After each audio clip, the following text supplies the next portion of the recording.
Bienvenidos y bienvenidas a este espacio en el que tendremos los mejores maestros y maestras tanto de Colombia como del mundo.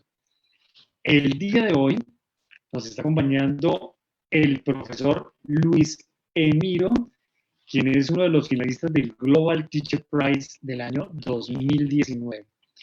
Nuevamente les reitero, reciban un gran, cálido y cordial saludo. Sabemos que esta semana son los foros institucionales en las diferentes localidades.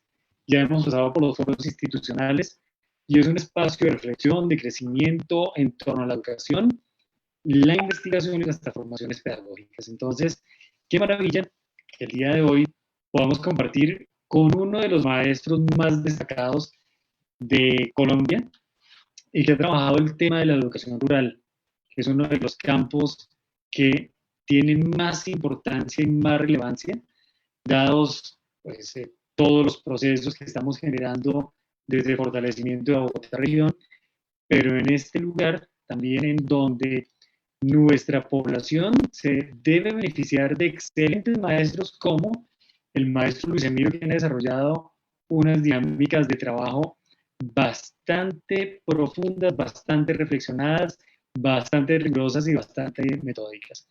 Este seminario internacional ha contado con la participación en su primera versión de los docentes destacados del Global Teacher Prize a nivel de Colombia, en la segunda versión con los docentes destacados a nivel de Latinoamérica. Luego tuvimos unos encuentros posteriores con la maestra Silvana Corozo con el tema de inclusión. Luego de ello, con maestros destacados, por ejemplo, el profesor de España, Suso, quien trabaja el tema de la magia en la educación. Y ahora vamos a tener al profe Luis Emiro Ramírez, quien ha desarrollado toda una metodología y una propuesta que él ha denominado la agromática y ha trascendido fronteras porque lo ha llevado también a ser finalista en el premio Nobel de Educación, que es el Global Teacher Prize, es el equiparable, y ha podido estar en Dubái en el año 2019, donde lo acompañamos a compartir de esa experiencia desde la educación, desde la innovación, y poder inspirar en este lugar, en este espacio el día de hoy a maestros y maestras transformadores y transformadoras de la ciudad. Entonces vamos a iniciar con la intervención inaugural de las palabras de la señora alcaldesa Claudia López, para luego continuar con una presentación del trabajo del maestro Luis Emiro y luego escuchar su conferencia. Muchas gracias, bienvenidas y bienvenidos.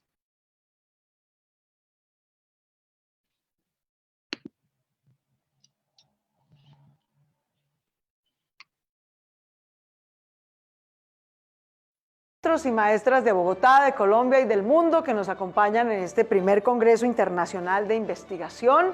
Mil gracias por su trabajo, por su existencia, por educarnos y por enseñarnos a construir un mundo mejor. El Instituto Distrital para la Investigación Educativa y el Desarrollo Pedagógico en Bogotá ha organizado este primer congreso para aprender de todos ustedes, de su sabiduría, de su conocimiento. Este desafío de aprender en casa nos pone un nuevo reto de innovación pedagógica, de nuevas herramientas, de nuevas formas de inspirar, de formar a nuestros niños, niñas, jóvenes, a nuestros maestros y maestras. Nos tocó un tiempo muy desafiante para la humanidad, para la educación y para la construcción de sociedad. ¿Y quién mejor que los maestros y maestras de Bogotá, de Colombia y el mundo para que nos den y nos inspiren esas nuevas herramientas, para que entre todos nos inspiremos, para que entre todos nos retroalimentemos en este desafío enorme que tenemos de lidiar con una pandemia, de cuidar nuestro planeta y en el caso de Bogotá, de hacer nuestra misión de educadores y saberes del conocimiento y la educación en Bogotá, de hacer un nuevo contrato social y ambiental para la Bogotá del siglo XXI. Mil gracias a todos y a todas por compartirnos su conocimiento, su inspiración, por construir conocimiento colectivo para atender estos desafíos de Bogotá, de Colombia y de la humanidad.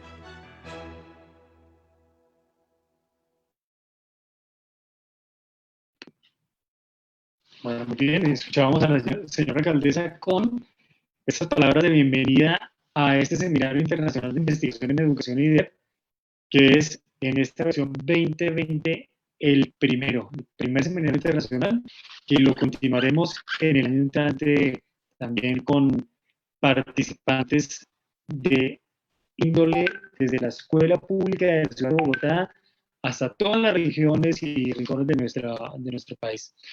Bien, nuevamente voy a compartirles, ahora que ya están ingresando a la sala, el profesor Luis Emilio Ramírez es uno de los maestros destacados de Colombia, ha sido también galardonado en el premio Compartir Maestro, ha sido uno de los maestros que ha llegado a esa final a ser un maestro ilustre del premio Compartir, pero además en el Global Teacher Prize es uno de los 50 finalistas, de los 50 mejores del mundo en el año 2019 y ha desarrollado todo un proceso específico en el que, mediante el trabajo que él aplica desde las ciencias, desde el curso de diferentes asignaturas, logra que sus estudiantes se sensibilicen en torno a los temas de la tierra, de la naturaleza, y de allí ha creado todo un paradigma pedagógico que él ha denominado la agromática.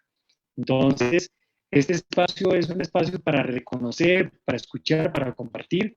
Damos la bienvenida a los maestros y maestras que están ingresando a la sala, a Luz Helena Muñoz, a Andrea del Pilar, a todos los maestros de las líneas de investigación de los maestros que inspiran, que nos están compartiendo el día de hoy su compañía, su apoyo, su trabajo, porque estos lugares y estos espacios son para ustedes, maestros y maestras inspiradores. Tenemos un saludo desde Guatemala, y qué maravilla que se estén conectando los maestros y maestras. También sé que del sur de la ciudad que me están escribiendo por el WhatsApp, diferentes colegios desde la localidad de Ciudad Bolívar, la localidad de Los Mártires, también se nos están uniendo. Del Instituto Educativo Distrital Luis Ángel Arango está la profe Lina Villamil. Un gran saludo, profe Andrea del Pilar. Qué bueno tenerlas y tenerlos aquí en este espacio. Este es su lugar, esta es su casa. Ya saben que estos eventos y estos ejercicios son para ustedes, porque lo que queremos es generar innovación, investigación e inspiración. Y sin más preámbulo, voy a dar la bienvenida al profesor Luis Emilio Ramírez. Por favor, vamos a introducir con un video que él tiene de su propuesta pedagógica. Bienvenidas y bienvenidos, muchas gracias.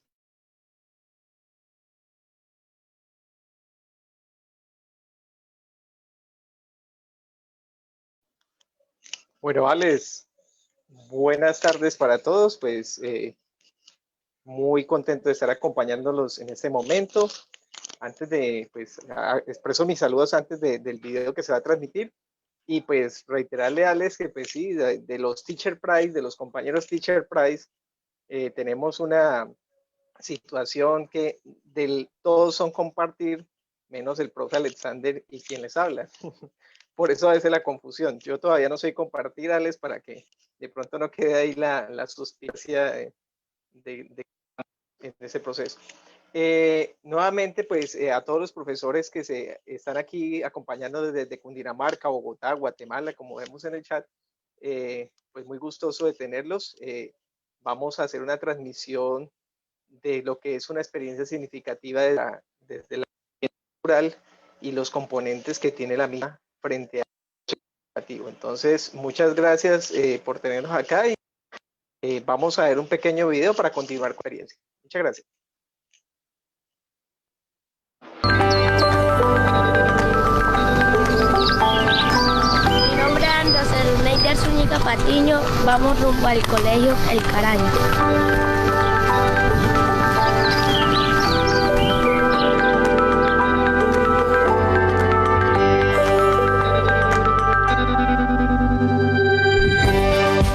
Brillante, emprendedor, inteligente, audaz, eficaz, profesor Luis Emilio, amigable, perseverante, una persona joven, una persona inquieta, un ingeniero electrónico, innovador, espontáneo. Y empieza a desarrollar y a innovar en el aspecto pedagógico. Estamos ubicados a 15 kilómetros de Florencia, vereda del Caraño, corresponde al corregimiento del Caraño que engloba a 46 veredas de Florencia. Yo llego aquí a apoyar todo lo que es la tecnología y la informática. Entonces yo dije, tengo que buscar otra forma de transferir mi saber sabio, pero utilizando en lo que los muchachos son fuertes. Y ellos son fuertes en la parte agrícola y pecuaria porque son jóvenes campesinos. obviamente comienzo a mirar qué metodología voy a utilizar. Me arriesgué yo y ese es como el papel de un docente.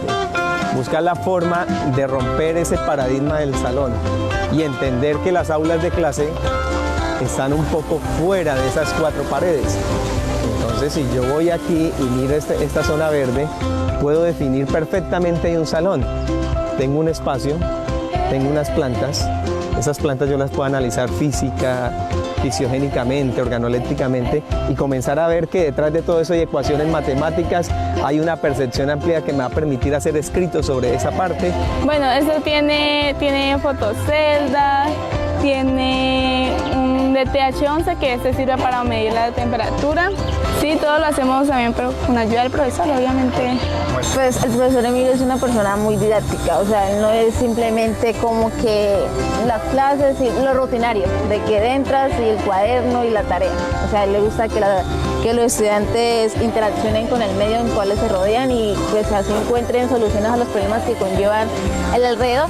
Queríamos tratar de hacer un sistema de evacuación de la institución en caso de un incendio y otras cosas.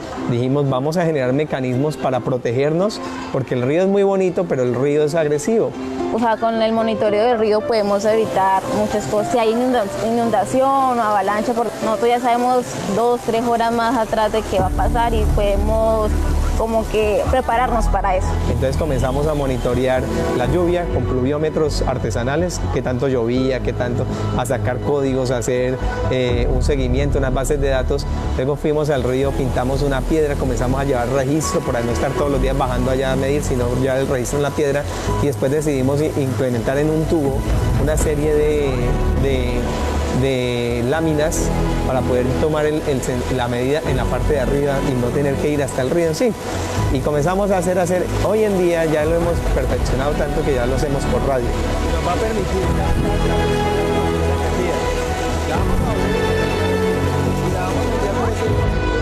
Arriesgado, tecnológico. Es un muy buen compañero, eficaz y sobre todo muy activo. Yo quiero que el profesor Lucho se gane el mejor premio de los profesores. Sensacional, paciente, Excelente. exitoso. ¿Genio?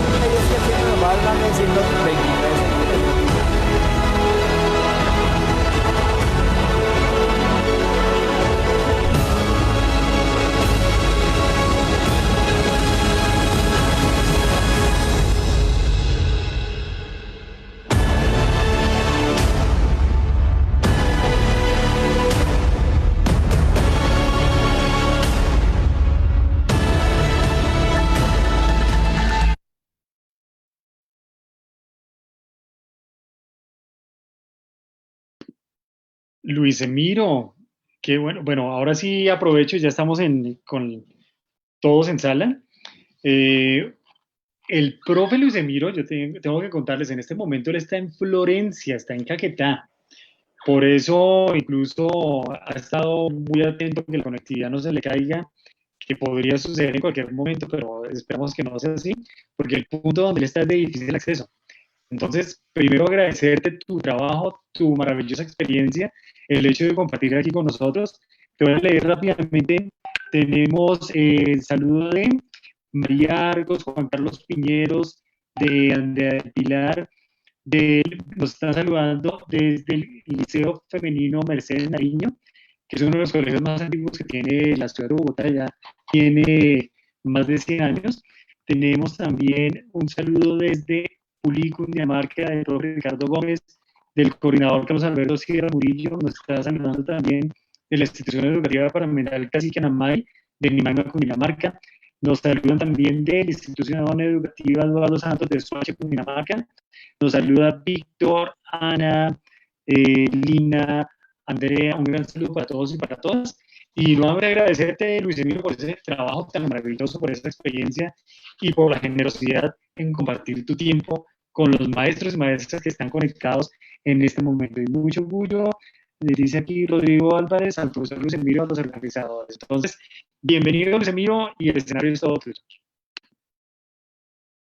Bueno, muchas gracias, Alex, y pues nuevamente a muchos de estos docentes que son un orgullo cada vez que miramos el componente y la esfera en la cual estamos rodeados desde la parte y contextual, ¿no? Muchos docentes hay presentes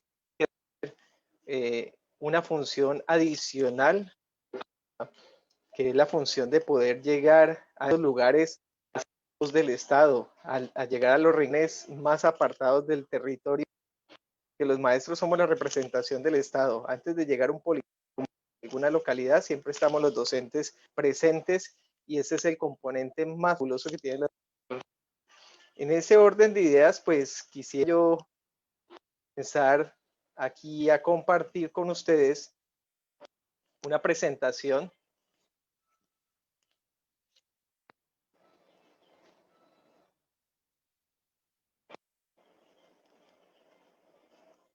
Bueno, disculparán que está un poco. Entonces, aquí nuevamente, mi propuesta en la parte pedagógica marca, digamos, en mis dos fases.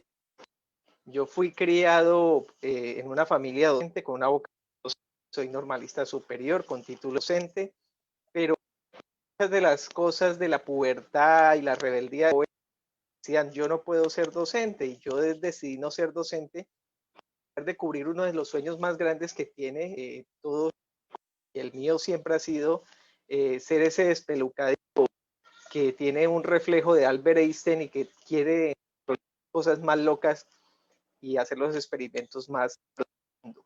Entonces, en ese orden, yo trato de agrupar mis dos amores: el amor a la ciencia, a la tecnología, el amor a la transmisión, porque lo que es transmitir lo que sé y tratar de convertir en estos, digamos, no en un espejo, sino convertirme en una especie de gigante, de una, como denominar, donde ellos se puedan apoyar para que lleguen más allá. Porque el sueño de cada docente siempre es que sus alumnos superen al maestro. Un alumno que no supera a su maestro, creo que no es misión.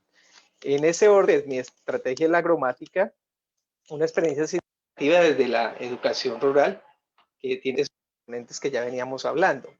Quiero especificar que es una experiencia significativa en Colombia, en parte del mundo.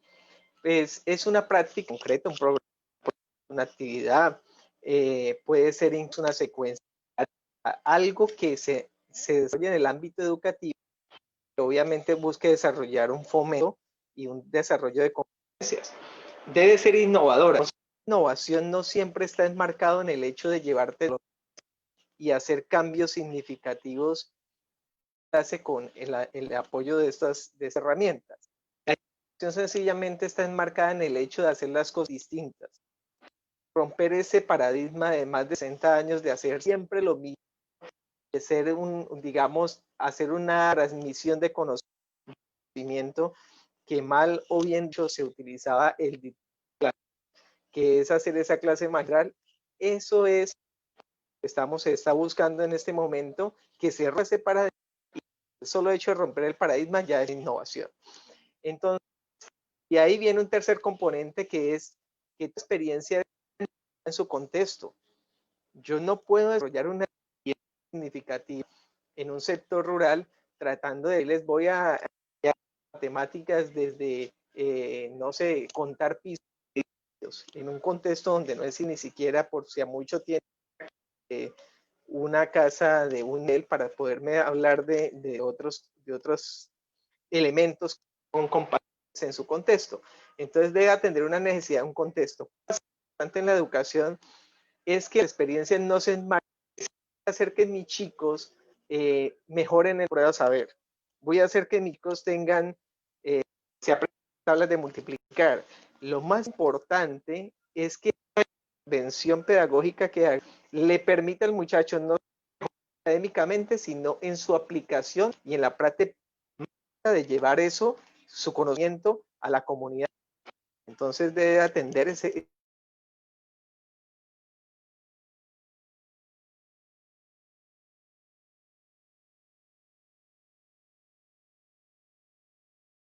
llegar a enmarcar esto teórico y debe generar impacto positivo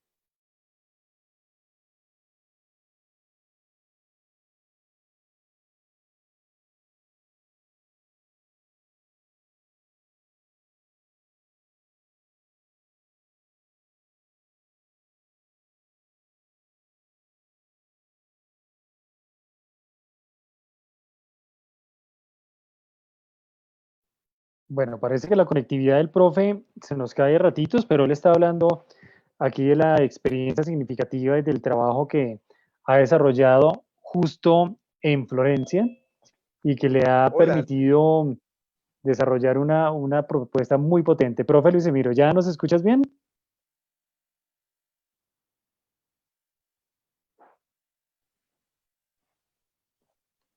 Profe Luis Emiro, bueno, ya, ahí Alex, ya está qué la pena, diapositiva. ya estamos de... Tranquilo, tranquilo. Ya está. Bueno, continúo. Ese quinto ámbito, que es el mejoramiento continuo, se desarrolla a través de lo que nosotros llamamos darle tiempo a la práctica, por eso una práctica. Yo no puedo decir que mi proyecto, mi programa, mi actividad que yo desarrollo en 6 meses ya es una experiencia significativa. Necesito desarrollar esto por meses, preferible años, que al final de año los mismos alumnos los que le den, como decimos nosotros, salva la experiencia y comencemos un mejoramiento continuo. Es importante la palabra de ellos, de la comunidad, todos quienes forman la comunidad educativa como tal. Entonces, ahí es continuo.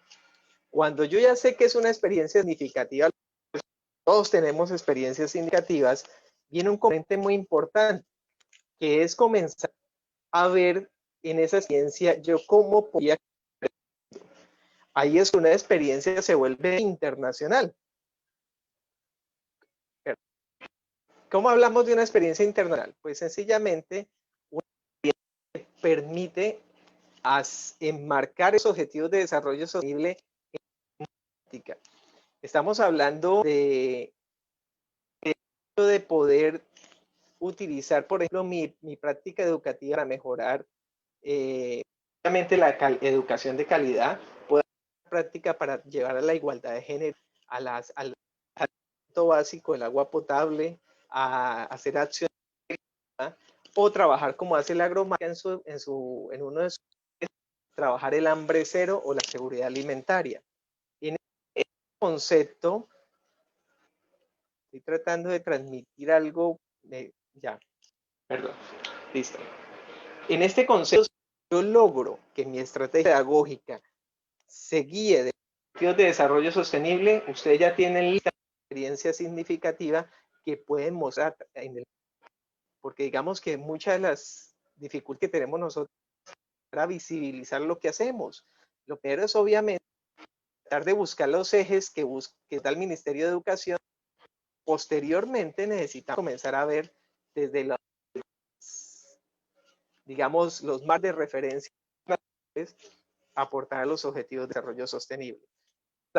Les he dado un boceto de cómo podrían ustedes transmitir su experiencia, que para mí es muy importante, porque cada día quieren mostrarse más, y eso es lo importante, y digamos, hay unos docentes que hemos tenido la oportunidad de ir a mostrar nuestra práctica, y queremos que ustedes también lo hagan.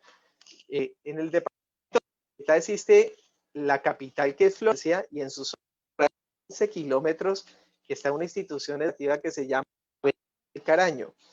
Su nombre es Caraño por uno de sus 3 ríos, rodeados por el río H, es el principal, el río Caño, que es uno de los costados de la institución, y en la parte baja, que se llama Las Doradas. Estos 3 afluentes hídricos, digamos, son fundamental en el desarrollo tanto del ecosistema como de la economía de ese corregimiento. Por lo tanto, la experiencia se vuelve un aula de clase, como lo y como lo son los espacios que tiene la institución. Pero ¿cómo volvemos a esas instituciones, estos espacios en un aula de clase?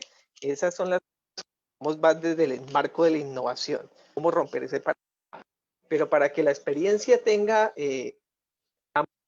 sustento para decir que yo debo justificar por qué es la experiencia, debo tener una problemática.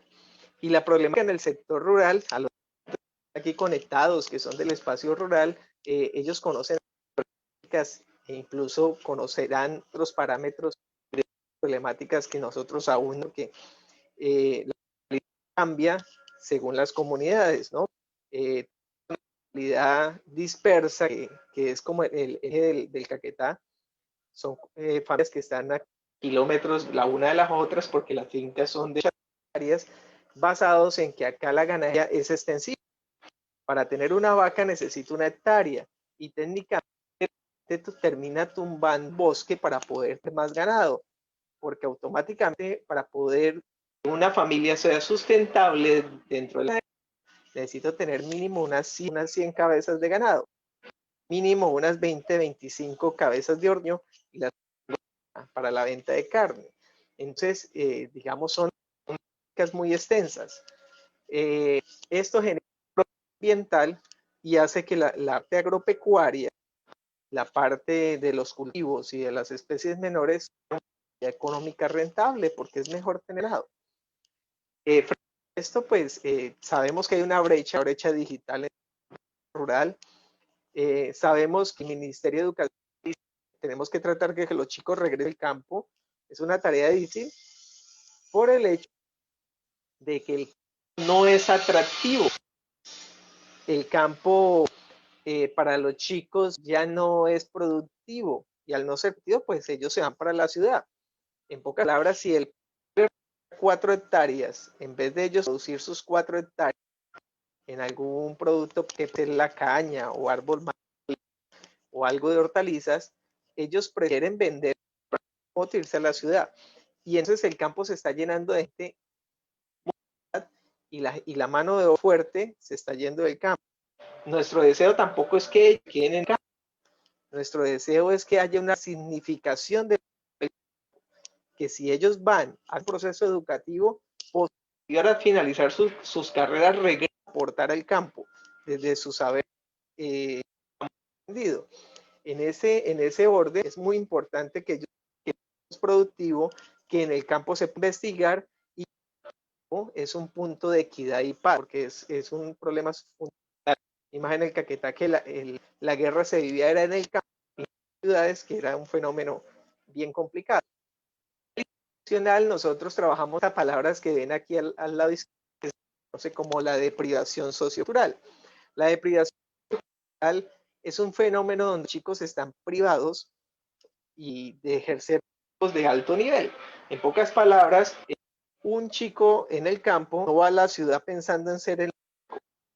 Él va por mucho pensando en digamos, no podemos generalizar, pero hay casos que no van en este tono, pero la mayoría están pensando en ser ayudantes a través de la enfermería o a través de otros espacios, pero no están pensando en ser médicos. Eso se conoce como cultural. Ellos no con la cabecita agachada y no están pensando en ocupar esos cargos. Pronto la vida les da oportunidades y ellos abren la mente y buscan esas oportunidades. Y esta deprivación sociocultural, porque hemos criminalizado. Toda la vida le hemos dicho, usted estudia o trabaja. Nunca le hemos dado otro camino. Cuando hay dificultades en el estudio, ¿qué hacer? Se va a ir a trabajar. Le dijimos que había un tercer camino. El tercer camino es el emprendimiento. Usted puede estudiar o emprender. E incluso puedo estudiar, trabajar a la vez. O puedo emprender, trabajar, aprender, estudiar. Existe un tercer camino que sería fundamental que los profes comencemos a decirle a los chicos para que no haya esa decisión. No me sirve, solo me queda la opción de coger campo, un machete y una pala e irme a jornalear porque no sirvo para el estudio. Entonces ellos también emprender, estudiar y poder tener sus empresas. Digamos, la institución educativa ha entendido y el concepto, toda la estructura de la institución se ha enmarcado a los muchachos a romper la deprivación sociocultural. Y es precisamente aquí, vean, ustedes ven aquí proyectos que se desarrollan en la institución educativa, que nos ayuda una profesora muy que es la profe Lilia, incluso encontró una fórmula mágica. La fórmula mágica es empezar con pollos y con los pollos financiar todos los proyectos, porque los pollos nos comienzan a generar utilidad en 5 días. Y de esta forma no nos vamos a casi cuando comienzan a llegar los recursos de gratuidad, porque los recursos de gratuidad ya el año se va a acabar, entonces no hacemos todo, nada. Entonces la profe arranca con los pollos y ahí comenzamos a darle más al resto de proyectos, a los abonos, a las lombrices, a los pollos, a los cerdos, a los peces, a los proyectos de cárnicos, a la del río, la parte del hortalizas. Y tenemos otros aliados muy importantes que han ido llegando con el tiempo, se nos han, digamos, indexados en el proceso. Programa Ondas de Colscience, que yo soy un defensor fuerte de ellos porque digamos que son de los que se atreven a financiar a docentes para que hagan sus locuras en el aula de clase. Y tenemos otros que han dado como la USAID y otras entidades extranjeras que nos han permitido, digamos, nos han instalado un sistema acuático y con eso comenzamos a dar una mirada a la parte agrícola de la región. Aquí es donde yo invito a los profes que nos hagamos esta pregunta, que es lo que yo llegué a en algún momento a concluir, ese paradigma. El aprendizaje es para los estudiantes o con los estudiantes, porque todo, si decimos con los estudiantes, estamos en un proceso muy, digamos, conductista, ¿no? Pero si decimos es para los estudiantes, estamos abriendo el proceso, pero cuando decimos para es para que estén en todo. Incluso cuando yo preparo clases, cuando yo hago mi preparador anual, el PEI, cuando armo todo, los estudiantes y los padres de familia están ahí. Y entonces ahí es cuando las instituciones se alejan del contexto, porque no están invitando a las personas que hacen parte del contexto a dar su y armar la misma estructura pedagógica. Entonces, el aprendizaje para los estudiantes, pero obviamente ellos cada uno de los procesos. Cuando esto se da a hacer procesos como la gramática. Así a grosso modo es la aplicación primera agrónica, la implementación de lo eléctrico, electrónico. Obviamente viene agroecología. Para nosotros es importante hacer cultivos sin químicos, todo desde lo orgánico. La agroindustria, porque en un momento cuando los muchachos hacen microcultivos, van a tener la oportunidad de ampliar, necesitan de la agroindustria para poder amplificar también sus ingresos. Necesitamos la modelización climática y geográfica, porque el conocer las variables climáticas, el manejo del recursos que hay, también nos van a permitir avanzar en los de la agromática. Y por último, las tecnologías de la información, programación y todo lo que se refiere al manejo de datos debe estar para mejorar las prácticas agrícolas y pecuarias. De esa forma, la agromática tiene también un componente pedagógico. Ustedes como en esto podemos hablar con más tranquilidad. Aprendizaje basado en proyectos, digamos que como tratando de enmarcarlo no tanto en el sino en el investigar. El aprendizaje basado en proyectos es fundamental de las instituciones en el sector rural, porque estamos obligados en el sector rural a dejar 3 tipos de proyectos: pedagógicos, ¿sí? Obligatorios, proyectos pedagógicos productivos, proyectos pedagógicos investigativos. Entonces son 3 tipos de proyectos y yo con mi práctica de proyectos voy a avanzar más rápido. Todo eso puede hacerse si hago una transposición didáctica, entender cómo convertir su saber sabio en un saber muy práctico que pueden enseñar a los estudiantes. Ese es el, digamos, el eje que permite hacer una transformación del proceso, pero hay un elemento fundamental y valioso, que es el método científico. El método científico solo funciona si yo lo veo con estos ojos, con los ojos que tenía este eje el eje derecho de la ciencia, que está inicia con Leonardo da Vinci. Leonardo da Vinci planteaba ese principios. El primer principio es la curiosidad. Toda persona debe ser curiosa. Los niños son curiosos. Nosotros como los volvemos miedosos. Uno cuando nace se le hace fácil ir a la luna.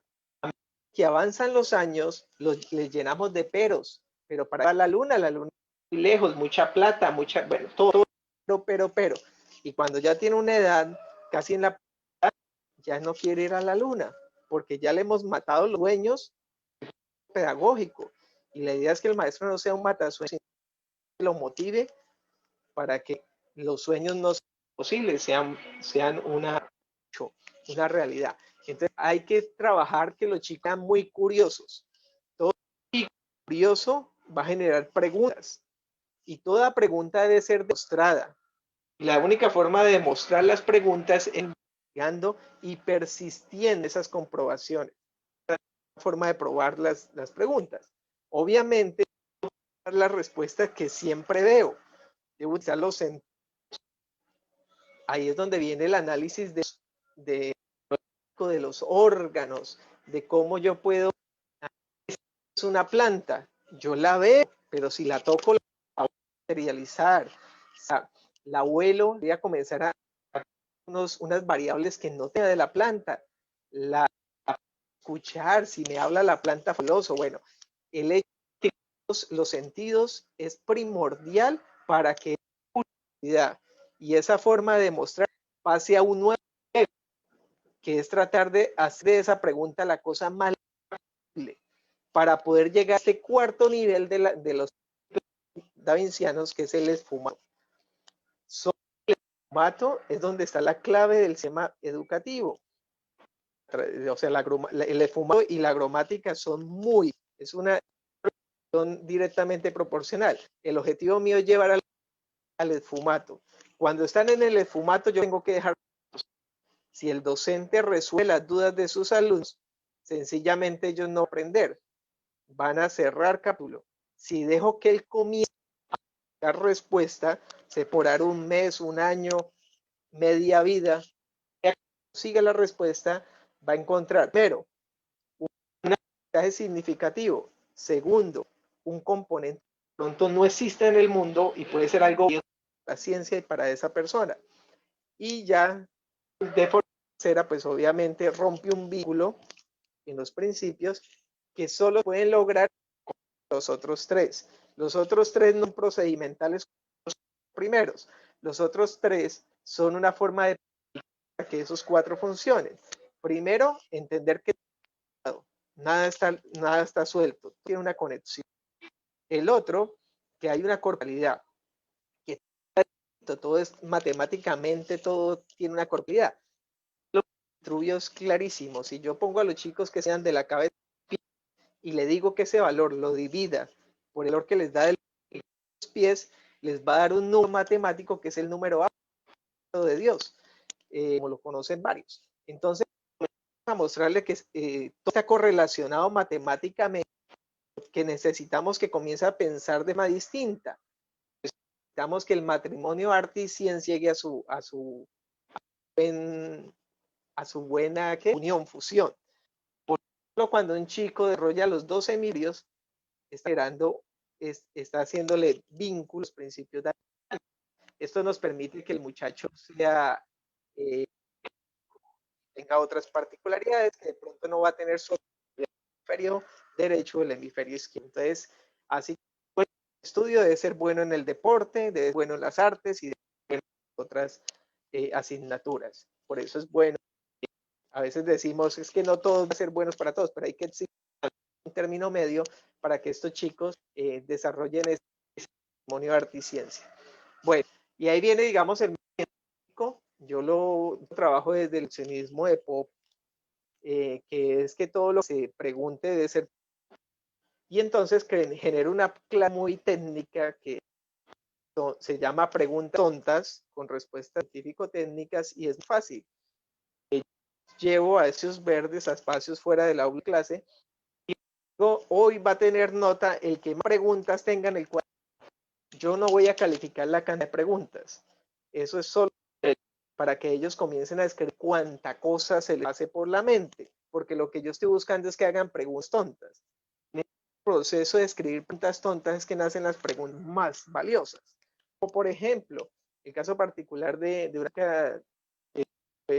alumna, Camila, que ella en vez de verse a ver las plantas, mientras los otros preguntaban por qué las hojas son verdes, las plantas tienen raíces, porque dan frutos, al cielo y dijo, el cielo es azul. Se hizo la pregunta Y ahí estaba la gracia.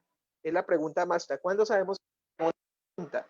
Porque cuando la vemos, todo el mundo sabe la respuesta, pero no sabemos en sí qué es. La respuesta es como un absurdo. Ay, pues, que es azul, ¿no? Entonces, ahí es donde nada las preguntas tontas. Cuando una pregunta es tonta, entonces yo la estuve en esta tabla. El cielo es azul porque el mar es azul. Camila, pregúntele a sus papás, al chico que le gusta, a sus vecinos, y trin. A la siguiente clase le dije, en Google, entremos en internet, preguntemos en Google, ¿Dije la misma? No, profe. El cielo ya no es azul por eso. ¿Qué pasó? Yo tampoco le iba a ayudar. Le dio un punto que fumato. Le dije, Camila, eso que usted dice es verdad. Si usted le comprueba a sus compañeros por medio de un experimento, que lo que usted me está diciendo es verdad. Y entonces, ¿qué pasó con Camila? En el esfumato. Lo primero que hace un chico que está en el esfumato. No, profe, esa no era la pregunta, cámbiala. Ese miedo al esfumato es lo que le pasa y por eso cambia. Por eso nosotros a veces cambiamos nuestra temática de tesis, cambiamos nuestros proyectos o nuestras metas. Nos da miedo. Ese miedo es el que estoy buscando en mis clases para el esfumato. Camila duró alrededor de mes y medio en el esfumato. Camila estaba viendo una película y miró como un rayo salía por la... Había un rayo y el protagonista tiraba como una especie de... Podía ver el rayo. Al ver el rayo, ella rompió el esfumato. Automáticamente ya sabía hacer. Entonces salió corriendo y decía, profe, ya sé qué vamos a hacer. Entonces yo le dije, esto Camila, hágalo. El segundo problema de Camila, ella era interna, sin recursos, entonces le tocó lo que hace sin recursos, se vuelve recursivo. Fue con una botella de pintura, fue a la cocina que le regalaran, le pidió prestar a Lucho, que era el vigilante, y cogió la botella con el agua y les dijo a los muchachos, este es el cielo. Les mostró a todos con la linterna que era un cielo. Y ahí viene la hipótesis final de Camila. El cielo, porque sencillamente las capas, hay unas capas en la atmósfera, rayos azules y ultravioleta entren y se quedan como rayos láser.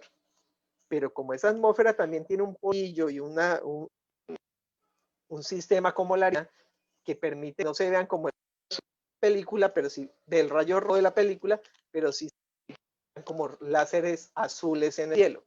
Por lo tanto, azul. Es un aprendizaje muy significativo para la chica. Significativo para los muchachos porque es pragmático el uso. Y muy significativo el profesor porque olvidado. Y siempre doy el ejemplo y para mí es muy curioso. Me reuní con ellos y les conté la historia y dicen, le vienen y le ponen otro picante, pero bueno, esta es la metodología del método científico. Por eso es importantísimo que usted ya teniendo proyectos institucionales, le hagan investigación. La forma de agregar investigación es a través del método científico. Claro, conciencias en sus programas de horas y demás. A veces buscamos estos programas como más para que nos que para en realidad hacer investigación. Entonces la invitación es esa, que nos arriesguemos. La investigación es demora, pero es muy sabia a verse los resultados. Y ahí comienza todo a... Profes, miren. Comenzamos a hacer preguntas. En una oportunidad tomamos la planta y la encerramos y luz, porque teníamos una hipótesis de que las hojas eran verdes porque los rayos hacían que la fotosíntesis y todo eso se volviera verde, y efectivamente la planta coloca solo una luz infrarroja, se puso de un color casi que rosado, y pues eso para los muchachos, y comenzamos a hacer investigación, y cuáles son los dos métodos de investigación. La primera, en el análisis físico, esta actividad que hacen los chicos anticas y comenzar a medir una que se va a llamar control y la otra le van a aplicar variables. Si aplican variables, ellos dicen, no, profe, a estas dos les voy a poner la misma agua, pero a esta le voy a dar piquito, a esta le voy a contar chistes, a esta le voy a colocar reggaetón, a esta le voy a aplaudir, la voy a acariciar, le voy a contar mi vida privada. bueno, todo lo que quieran, hasta locuras con el perfil de Facebook. Comienza la dinámica que forma porque ellos se comienzan a llegar a ver qué pasa. Todos queremos saber qué pasa, ¿no? Entonces comienzan chicos en su locura a hacer análisis y ahí viene lo curioso. Entonces, comienza el fisiogénico. Comienzo a medir día por día qué tan físicamente cambia esa planta. Luego comienzo a hacer un análisis, a observarla, a tocarla, a olerla. Y si puedo, la pruebo, le arranco un pedacito de ojo y la pruebo. De ese análisis organoléptico tenemos una experiencia de un resultado de investigación en el cilantro. El cilantro, debajo de polisombra, tiene el mejor sabor. Y debajo del plástico agrodolce que ustedes conocen de los mineros, el cilantro toma un sabor muy agrio. Solo se pudo describir en el análisis organoléptico. A nosotros nos gustaba el agrolema, el cilantro nacía rápido y efectivo, pero no tenía buen sabor. Entonces comienzan a salir en unas variables cualitativas que obviamente convertirlas en cuantías y comienzo a hacer unas tablas de valores, unas cuantías y utilizo programas como el Excel, y comienzo a meterle la matemática para que me comience a botar datos y comienzan a salir cosas curiosas. Comienzan a preguntarse, bueno, profe, ¿qué pasó aquí? Es el día 8, ¿qué pasó en el día 8? Y entonces, pues miremos en el día 8, saquemos el diario de campo. El diario de campo, el día por me va diciendo qué van haciendo. No, fue un domingo. Algo le pasó a esta planta domingo que alteró bastante. Bueno, lamentablemente no tenemos el del domingo porque no estaba. Pero entonces comienza a haber investigaciones. Como hacíamos con las plantas, nos fuimos al río. Y en el río, la experiencia que era un ámbito más agradable. Obviamente, teniendo unas precauciones del proceso, comenzamos a hacer un movimiento matemático de medir el área, tomar porcentajes de profundidad. Con porcentajes de profundidad comenzamos a medir bolitas de icopor, la velocidad del río, comenzar a hallarle el caudal. Pintamos la roca la medíamos todos los días, inventamos para medir la cantidad de agua que llovía, pero resulta que en enero del 2017, estoy mal, no, bueno, 2017 ocurrió un fenómeno que el río sin llover. Entonces los pluviómetros no funcionaban. Resulta que nos toca utilizar un parámetro. Ese parámetro es el relacionado con el agua que llega en la parte de la cordillera, se almacena en las respectivas fuentes hídricos y comienzan a bajar. Y entonces nos tocó cambiar nuestro medidor y ahí es donde nació el medidor ultrasónico, el caudal. Él tiene una ecuación matemática que para mí es muy, en este momento no es funcional porque unos costos tenerla en uso y pues no hay nadie en el colegio y demás, pero es, digamos, efectiva para poder diagnosticar primero el desbordamiento del río, segundo, avalanchas. Las avalanchas en dos cuestiones. Una avalancha de precipitación medida por la estación climática, la estación meteorológica, perdón, y segundo, pérdida de caudal. La pérdida de caudal es lo que más miedo. En pocas palabras, es cuando el río da un poco su. Eso es lo más peligroso que va a haber, porque significa que en la parte de pudo haber una avalancha, un de tierra o una obstrucción en el paso del río, y cuando reviente, ya no llegará la misma tierra, sino que va a llegar lo que le conocen como un vaso de agua. Entonces, todos estos parámetros los podemos medir y pues de misma curiosidad y lo que los muchachos quieren hacer. Por eso es las preguntas que están haciendo y obviamente la experiencia y la maduración de las mismas dinámicas de la clase, ¿no? Nosotros hemos hecho desde el 2015, cuando un chico llamaba al dinero, él pateó y dijo, no, profe, es que aquí en medio de la huerta de aquí no se da. Hicimos nuestra primer huerta, en 2016 sembramos.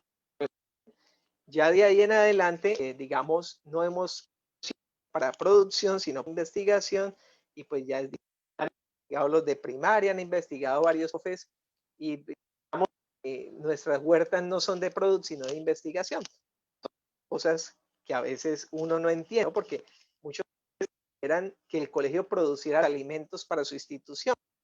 Es que ese componente investigativo no lo podemos, hay que sacrificar a veces las plantas para poder tener resultados, mejorar ese proceso. Bueno, hay muchas cosas y la matemática comenzó a dar impresionantes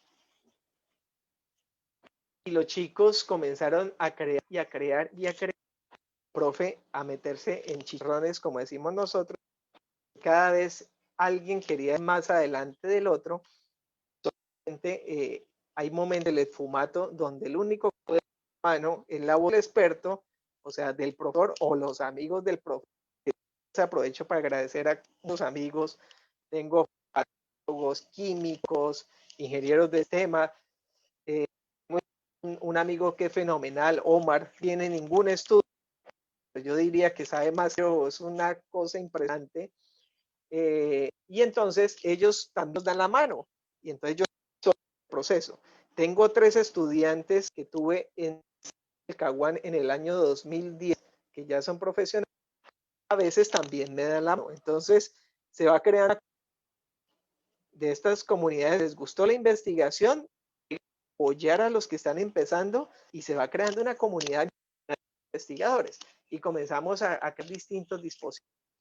De todos estos dispositivos hay uno muy especial que es Profila. En estos días volví a retomar con este alumno que es Wilmer Flores. Resulta que él cultiva de caña y este cultivo de caña lo había sembrado y él no hallaba el momento en que comenzara a producir. Perdón, era de cacao. Él es de caña. ¿Sí? Él ahora está trabajando caña. En esa época. Y resulta que el de cacao, él comenzó y me decía, profe, voy a hacer dentro de 8 días, profe, dígame color la moto. Bueno, voy a soñar con ese cultivo. El día que el comprador cogió el cacao, lo partió y les dijo, pero este cacao no me sirve, este cacao está quemado. Entonces, de hablar que iban a comprar moto a una etapa de depresión, que vender la finca porque los abuelos se habían ido a la quiebra.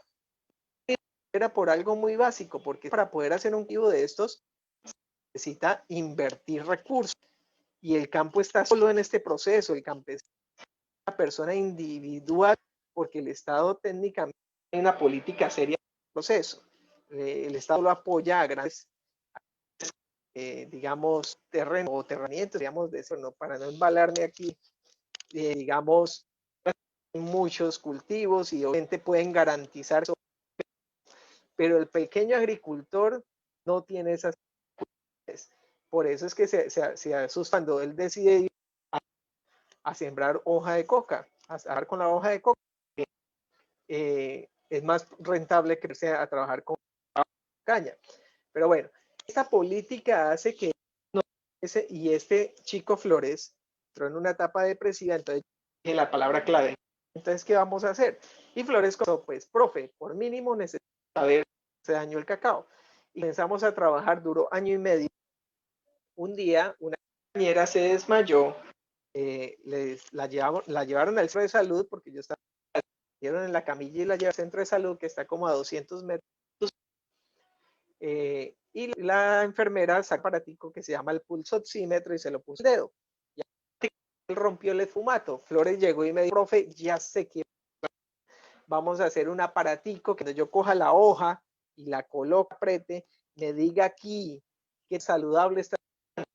Y comenzamos una tarea formidable a buscar para medir la clorofila, que era la única variable posible en medir, y cómo a trabajar con a leer artículos, encontré un químico, ideas, después otro amigo nos dio otras ideas, después Omar, un avance muy válido, y terminamos creando una máquina que cuando la colocábamos la pincita a la hoja, nos decía clorofila de esa planta.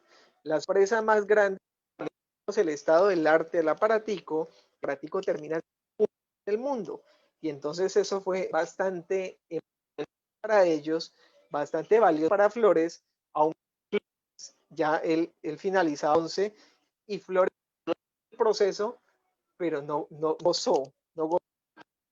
El triunfo lo terminaron gozando otros alumnos y conmigo fui a Hamburgo, en Brasil, proyecto, a mostrarlo. Estuvimos en Bogotá en varias ferias haciendo la muestra y pues lo único que yo podía decirle a Flores es que íbamos a seguir. Flores decidió que iba a estudiar. Un día que ya no podía estudiar y existe una particularidad. Entonces me dice, profe, yo ya no puedo estudiar porque lamentablemente mi novia quedó embarazada. Y estas familias, cuando la novia queda embarazada, se sacan a vivir. No es como en las ciudades, ¿no? La crían los abuelos, no. A vivir. En estos días vamos a hablar, gracias a Dios está bien. No pude estudiar, es tratando nuevamente que a buscar la forma de hacer ese proceso de formación. Ya no trabaja con cacao, sino con caña, pero miren, de esas ideas de los chicos comienzan a aparecer muchas cosas.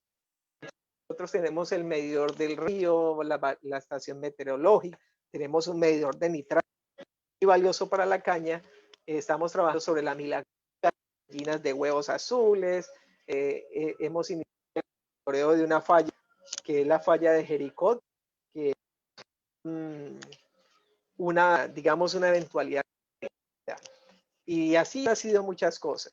Frente a eso, pues, como les decía, lo más importante es el mejoramiento continuo, el avance que hacemos, que cada día sea mejor este proceso. Hemos logrado muchos procesos que ojalá algún día puedan reconocer lo que han hecho los chicos.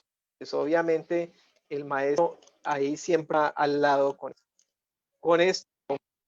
Digamos que doy a grosso modo mi experiencia, ahí dejo algunos datos para que ustedes, obviamente Alexander después les comparte la información.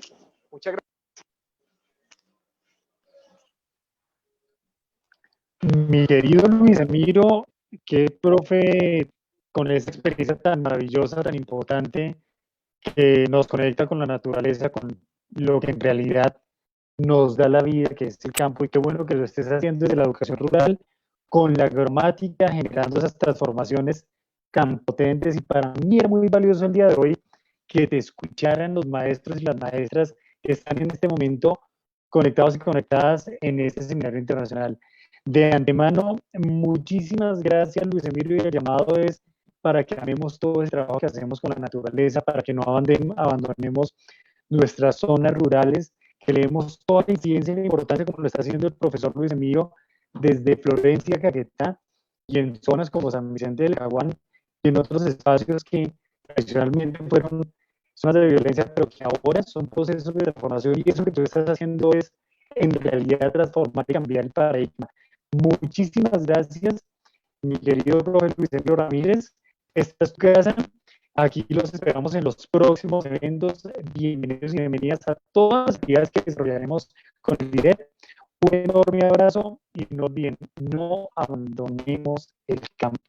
Es maravilloso que afiancemos toda la potencia a través de estas dinámicas como la gramática que propone el profesor Luis Emiro Ramírez, y aquí queda la puerta abierta para que después nos sigas compartiendo más experiencias. Entonces, muchísimas gracias a todos y todas participantes. Un abrazo, Luis Emiro. Nuevamente, gracias por tu generosidad, por tu tiempo.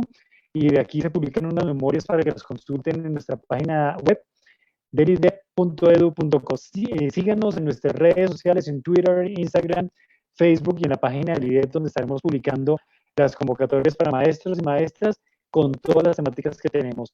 Maestros inspiradores, inspiradoras, muchísimas gracias. Luis Emiro, un abrazo y gracias.